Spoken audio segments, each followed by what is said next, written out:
মায়ের পক্ষ নিয়ে কথা বললি বউর কাছে খারাপ, আর বউয়ের পক্ষ নিয়ে কথা বললি মায়ের কাছে খারাপ। ছেলে বিয়ে করে আসার পরে বউ শাশুড়ি যে কোনো বিষয় নিয়ে ঝগড়া করে, ঝগড়া বাঁধায়। এখন ছেলে কি করবে? না পারে বউরে কিছু বলতে, না পারে মারে কিছু বলতে। এই নিয়ে নিজে থাকে পেরেশানিতে। একদিকে কাজের চাপ, টাকা ইনকাম করা লাগবে, আর একদিকে আছে মানসিক চাপ, পারিবারিক সমস্যা। এরকম সমস্যা কিন্তু বাংলাদেশের অনেক ঘরেই কিন্তু লাগিয়ে আছে। তো বাংলাদেশে বউ শাশুড়ি নিয়ে যুদ্ধ চলতেই আছে।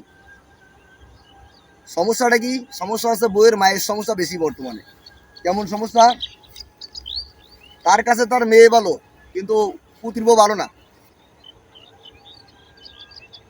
আবার মেয়ে যদি শ্বশুর বাড়িতে কোনো অবহেলিত হয়, তাহলে মেয়ের শ্বশুর বাড়ির লোক খারাপ।